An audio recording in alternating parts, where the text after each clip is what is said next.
planning to have an amazing postpartum experience. But how the heck do you do that? I have a professional. She's not only an educator and a doula, she's on living baby number 3. So we're going to ask her how to do it. Hang on. And of living babies, my kid just walked in. Oh, hey. I need you to go talk to me. Okay. So tell us where you're watching from, as always. Hang on just a second. I'm so sorry. That's okay. I'm going to take her out. That way she doesn't feel like we're watching her and her. You good? Okay. Are we good? Yeah, we're good. We're golden. Is it paused, like, and muted, or? Okay. You're not muted. So she is home with her children, as we all are. So I am grateful for Mary for being here. And she has been so wonderful to join us, because here we believe that our bodies are powerful, and with the right support, you are unstoppable. So I continue to try to be that right support for you, because I really do believe that you can have a really great experience. If you agree, thank you for the love. Thank you for subscribing. We've been live twice this week. It's been amazing. I've had Sarah on here and now Mary. Mary is from Southern Kentucky. She's a doula. She's like full-time doula and childbirth educator. And she is nearing the end of her 3rd pregnancy. So she is doing a postpartum week this week as well, because she's preparing for postpartum. And that's what we've been doing here on this channel and on Facebook and on Instagram, because it's like that natural progression from getting ready to labor, getting ready for this birth experience. You have this like baby shower, and you have your childbirth ed class, and you're getting ready for this like massive transformation. And then sometimes postpartum is forgotten, or it's not. It's like this, like, we'll figure it out when we get there kind of thing.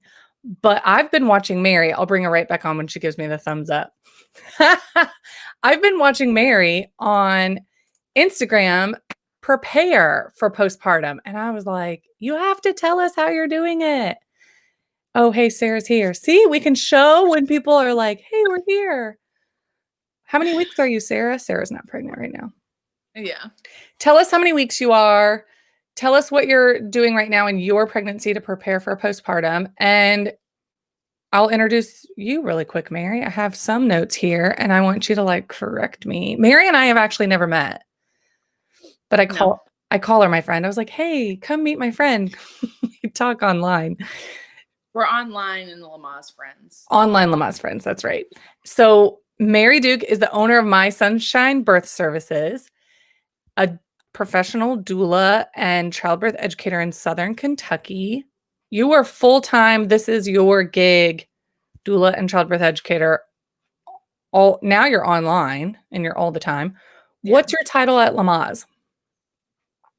Lamaze certified childbirth educator. The board. I'm just on the board of directors. That's the thing. You're on the board of directors. Okay. Yeah.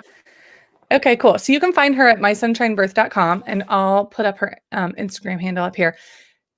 So you are living baby number 3. Mm-hmm. And from a professional, I just want a peek into how you're trying to prepare for successful postpartum, or like we're all like avoiding a PMAD, right? Like a postpartum depression, postpartum anxiety, postpartum blues, the feeling of like loneliness and overwhelm. What are you doing? Okay, so I'm doing a lot of things, and and it's taken me till my 3rd time around to even get to this point, but I'm really focusing a lot more on mother care instead of care.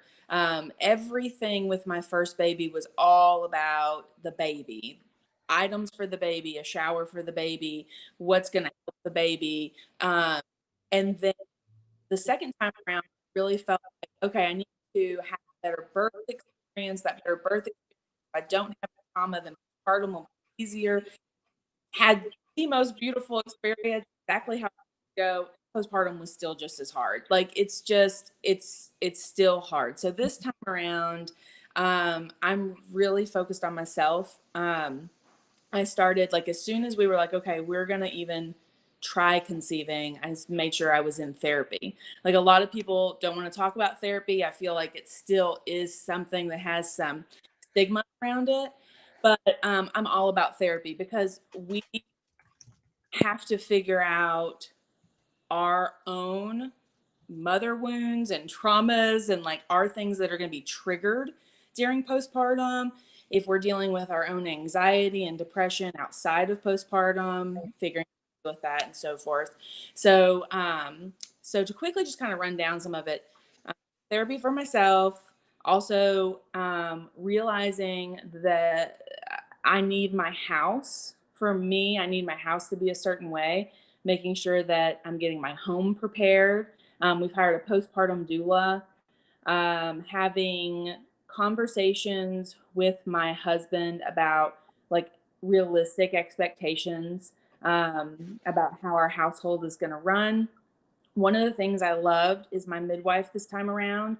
She actually, like, this is how she handled the conversation. She said, so now I'm going to talk directly to your husband. So she's talking to him. She's like, okay, so at least the first week, she needs to be in bed doing nothing but taking care of her and the baby. And that's it. So now let's look at what has to be taken care of.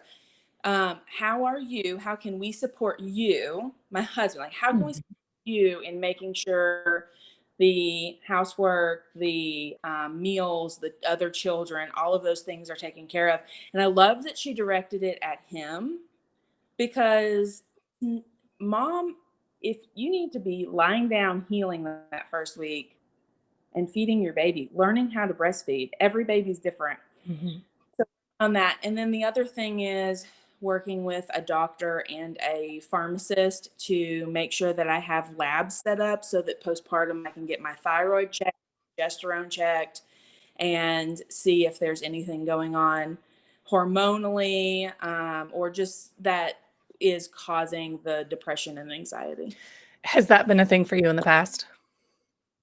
Yeah, so I knew about postpartum depression with my first, but I was really surprised by the anxiety, Mm-hmm. and then experienced postpartum rage. And Mm-hmm. so something I had never heard of before. And like I said, I kind of like put it all up that this was part of the trauma of the birth that I had. Right. But then the second round, I still experienced those things too. So learning a lot about progesterone levels and postpartum thyroiditis and how those things could be affecting people. I'm very interested to see what my labs look like about 4 weeks after I give birth. Cool. Cool. So you have Yeah. a huge plan. How many weeks are you right now, if you don't mind sharing? 35. 35 weeks. Okay. And we're doing this video because you were like, okay, so I have like these days and then I'm not working. And then Mhm. you're like preparing. So I'm guessing you're going to continue to be preparing your home, um, frozen meals.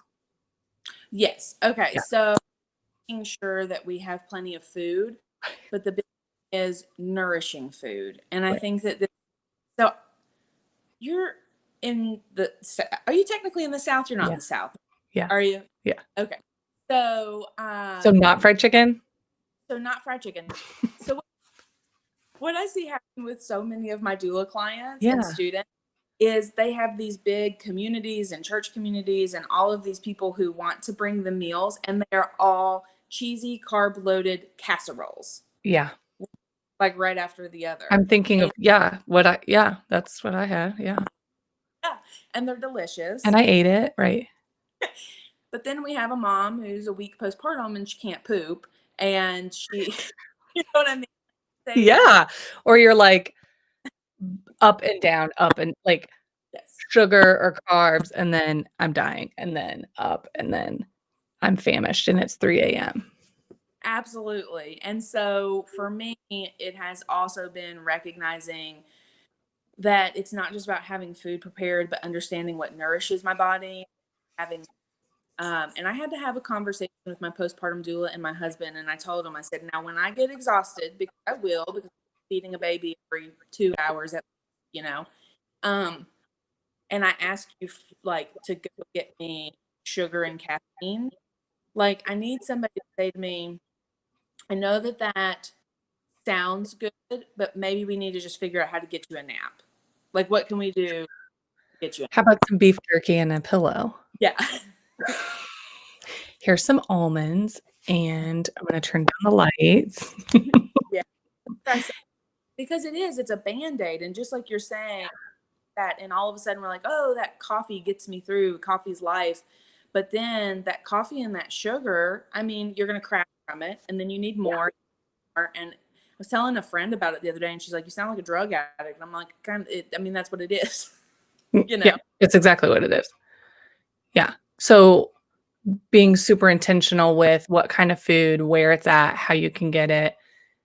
Gosh, I love that conversation with your midwife who said, because isn't the end of pregnancy kind of like when you're going away for work and you're like, okay, we're going to go on vacation, but then the week before you leave is actually working twice as hard or twice as long. And then the week when you come home is cleaning up and it's somehow also working twice as hard and twice as long.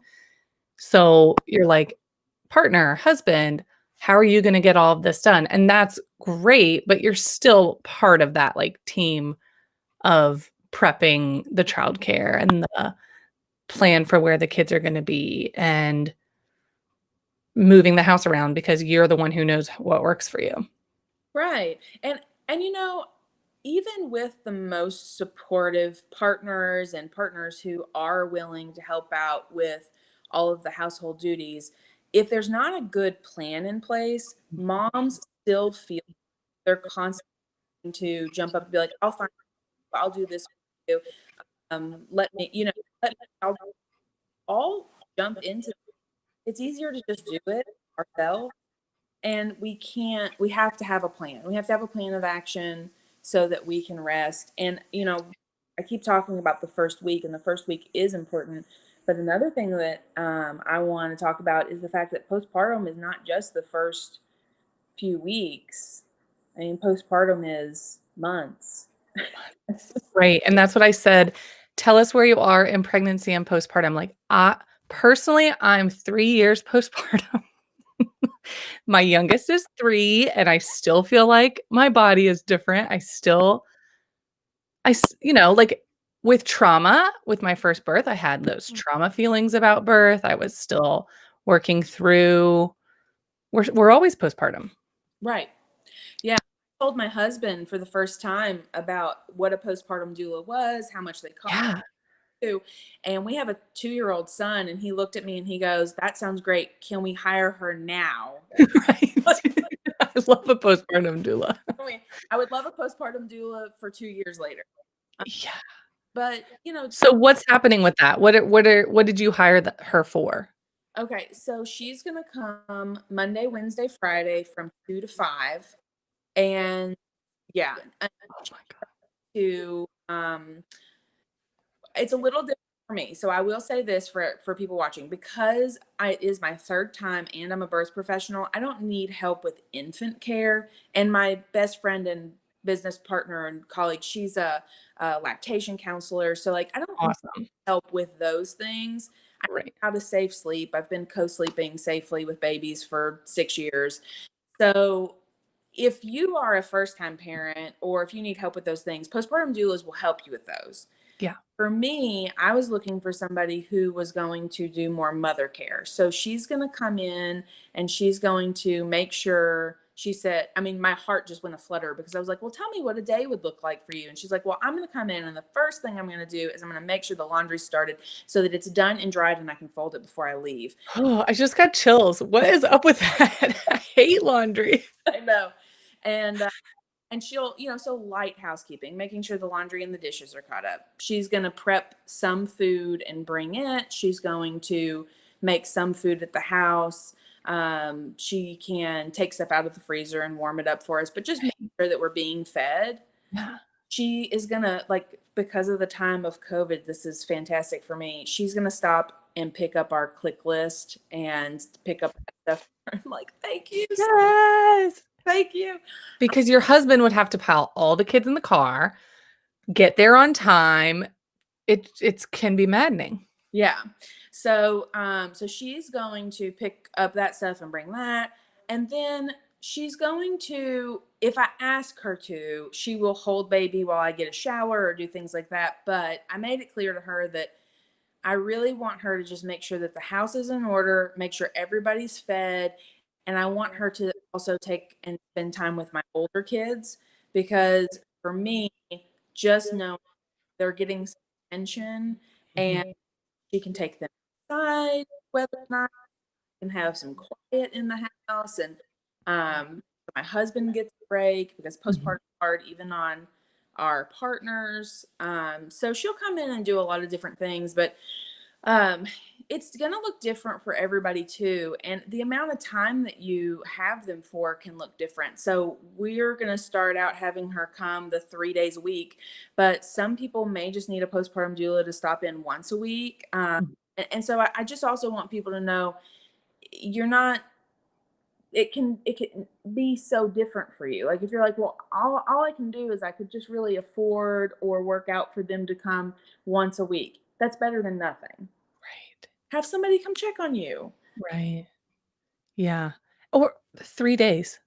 3 days or a couple like an hour, 2 hours, 1 or 2 times. I didn't know postpartum doulas existed. There were not a lot in my area. I didn't find out until I was in the depths of a very dark place with my first. And right now, like, if families can't travel, if your loved ones that know you and you want to be there with you would have to get on an airplane or they're from maybe a major metropolitan area and you're like, "I really just don't feel comfortable," but that doesn't mean that I can do it all by myself or I know what I'm doing or I want to do it by myself. Or you don't wanna boss around your family and you wanna hire someone to say, "What can I do?" And you say, "I want you to wash my dirty underwear, I'm sorry." Yeah. Hey, And they happily do it and don't care. yeah. But when I told family members, like, we're going to hire this postpartum doula, so many friends and family said, well, I'll come do that stuff for you. And I had to really, I mean, it was hard to say the first couple times, but then it gets easier. I want someone who's on the payroll. Yeah, Like, that's I it. that's it. I want somebody that if they're not doing it right, I could tell them because I'm paying them. I want something that's I mean, I'm not going to be afraid to just be like, do this, do that. I want these things done. It's Right, harder when it's your neighbor that's just come in. You don't want to be like, take my trash out and wash my dirty underwear. right. And take my kids outside for a solid 2 hours. Don't forget their sunscreen, like, all the things that you need to say to be able to go sleep. Right. And can And, we like can we be honest that they'll do, like, we also want to make sure that we can rely on the support that they're going to be around, and not that our friends and family are, not to say that in a negative way about them, but just we are all this way too. I know so many postpartum moms. I have all these big ideas in my head. I'm going to do this for her and that for her. I have 3 kids. Yeah, You have life. All this stuff happens. Next thing you know, their kid is crawling, and you're like, where did the time go? I know. So we just need to make sure that we have reliable care postpartum too. Yeah, yeah, and yeah, so, like, parents that have children that are like, "Oh my gosh, you're in the throes of it," like, a text of, like, "Truly, how are you?"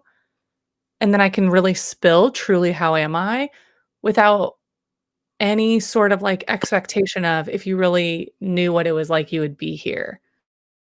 Mhm. Because they know that I have help. They know I have a postpartum doula, where everyone thinks, "Oh, they've gotten it taken care of. If they didn't ask me for help, they've got it taken care of." But most people don't have it taken care of because it's really hard to ask for that kind of stuff.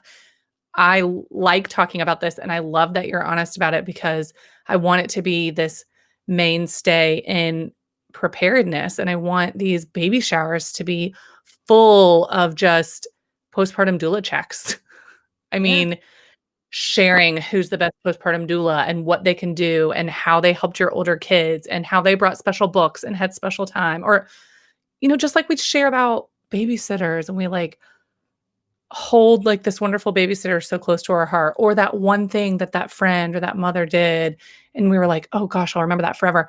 That's what I want everyone to be sharing at a baby shower. Like, my postpartum doula made me padsicles and I didn't know what they were. And now I can do that for you and I can tell you her name and I can call you. It's just such a great bridge to what postpartum is really like, which is overwhelming, even if you've done it before. Yeah, and let me throw out an idea here. I would love to see this. There's so many people who would traditionally be throwing these moms baby showers and putting in a lot of money and time and resources, but because of COVID, they're not doing that. Well, hey, take the money Mm. would have spent on this big fancy baby shower, write the mom a Mhm. check and give it to her and tell her to go get herself a postpartum doula. Yes. Like, Sign up and find an IBCLC or lactation, yeah. like that's something that we're not even touching on because you have that and that's not part of your plan, but you actually did plan that. You've talked to her, Hmm. you've talked to them, and you're like, this is when I'm gonna need you. When can I call you? What's your text? What are your expectations for my expectations are I might call you at 2 a.m. Is that cool? Like you guys have talked that out. Yeah, and so for me, this is my third time. I have breastfed both of my children for years, and this is my third time, and I still know I'm going to need private in-home around the clock support to get this baby. I have no expectation that this baby is going to latch on and we're going to take off and everything's going to be okay. It's not going to happen. No. No. Yeah. So yeah, Oh, so so good. and more than what you're going Just to the hospital too. yeah. Oh, yeah. No. Those that support has changed with the time that we're in right now. Support in the hospital has changed. Many outpatient support options are closed, and there are private people. They could even be hospital lactation consultants, but there are people in the community that do this and often see babies that are your infant's age, Yeah. where hospital support does not often see those infants' ages unless they are in the NICU or, random, but they're not seeing them right now as much because they're not outpatient. Yeah. I love this. I love this. Okay. Are we hearing that this is a third time parent? A freaking professional doula and childbirth educator. This person teaches lactation to other people. She has lactation on standby. She has what? House help, postpartum doula. She has all these things that you also teach these in your class. Like, Yeah. know your And lactation consultant. because of the midwifery practice that I've chosen, my midwife will be making home visits. So it's just like there's all of this. I have all of this care, and it really is what I would like to see every mom have. Um, I know we have a long way to get there, but it's all necessary. And so this is something I struggle with.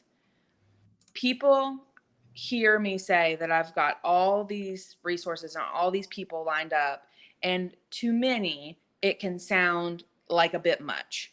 It can sound, It sounds expensive. yeah. But what I want people to know is that that thought is fueled by the myth that people are doing okay. They're not doing okay. And most people are really suffering through postpartum. And I get frustrated even just looking at the statistics of like how many people have, you know, these mood disorders. Cause I'm like, Right. well, how do we not even account for? How do we not know about? Um, so if we really had, if we were a fly on the wall and we really got to see all of the rage and anxiety and depression and all of the difficult times that our moms were going through, our parents are going through, then I feel like everybody would be like, oh no, that's not too much. That's exactly what every mom needs. So, I mean, Right. moms need a lot more support. Yeah. families do. I mean, Yeah. I think if when my mom found out, she would have paid her whole retirement savings. I mean, she Mhm. was like, I wish I could dump everything I could dump at this because there is no price on helping you sort out these like anxieties and these fears and these worries, which are probably very normal, but you don't have anything to compare it to and you don't have anyone to tell you Mhm. you're okay, your baby's okay. Let me show you a few tricks.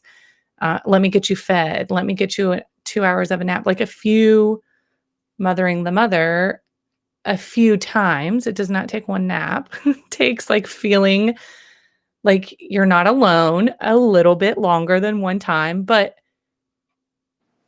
gosh, like it should be the priority and it can be expensive. And so you're getting creative by finding people that you know that do that.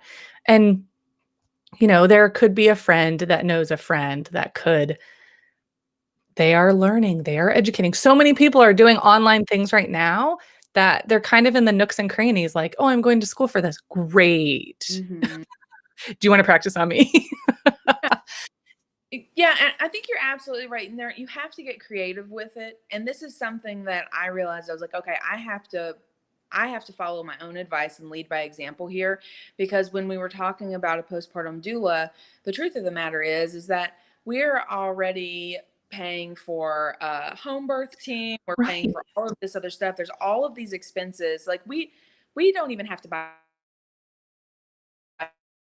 anything for the baby. Like at this point, we're using the clothes and the cloth diapers and all of the things that we already Right. own. But just paying for all of that, you kind of go, oh gosh, like, but can we really afford to add one more thing? And what I tell my students is, register for postpartum services. Let people know, like, you have to tell them. People don't know what you need until you Right. tell them. So I'm like, you have to say, you like send out a mass email, set up something, like put it out there, put it on your Facebook, whatever you need to do, and say, my family needs this. It costs this much. If anyone would like to Mhm. do something for us, then this is how you can help out. And that's what I tell them. Okay. But then it was my Mm. turn, and I'm thinking these same things. And I was like, oh, I don't want to ask people. No, I don't want to ask them Right? this. And you start to have those feelings, and you're like, Yeah. they want to do, they want to buy cute baby stuff. And and it's a very overwhelming feeling. And so I had to kind of tell myself, I was like, you know what? Practice what you preach. Yep. You gotta ask for I help. know. Yep. And so I have to tell people, like, so if people ask me now, if they say, is there anything we can do for you all? I have to take a deep breath and be like, yes, there is something that you can do. If you Ugh. could pay for one day, if you could pay for any part of this postpartum care, like, we need postpartum care. And it's hard Yeah. to do. It's hard to ask for. It's hard because we all want to say, what do we say, Mandy? Somebody says, is there anything I can do? No, we're We're fine. okay. We're okay. We're okay. It was hard for me to say when they were like, "We wanna bring you stuff," like, that's overwhelming. It's overwhelming for people to be in my house. It's overwhelming for me to feel like I have to be presentable. I'm like, "We don't need anything, but if you bring something, tell me when you're in the car on the way home. Put it on the porch." Yeah. And they did it, and it was like it felt like love. It was so wonderful, but it was people who it's those people who are, like, young parents that are going through it, that are, like, one-handed snacks, and just, like, stuff you don't even know you need until they give it to you, and you're like, "Oh my gosh," you know. But then everyone else, it was yeah, it was, "Do not give us clothes. Do like, we actually need this one piece of furniture. Do you know anyone?" Like, getting rid of it. Mhm. It's hard to do that, really hard to do that. I like Rachel's idea, and then we're gonna run out of time, so drop your comments here, and I'll continue to look at them. We'll take another question, but, Rachel said Rachel's always coming in with these awesome comments. "Extra money budget to have healthy food delivered by a third party." So, like, cheaper probably than a postpartum doula, but actually a postpartum doula was not as pricey as I expected. Very like, much more affordable and also very flexible on options because they are like they know. They know Yeah. what it's like. And so we don't feel like we have to entertain anyone, leave the food at the door type delivery Yeah. is what that is. Awesome. Well, and you mentioned getting creative and looking for people who are working on their education and different things. The doula that I'm working with, she's the doula that I would have picked anyway. I really, really like her. We just really vibed really well. Mhm.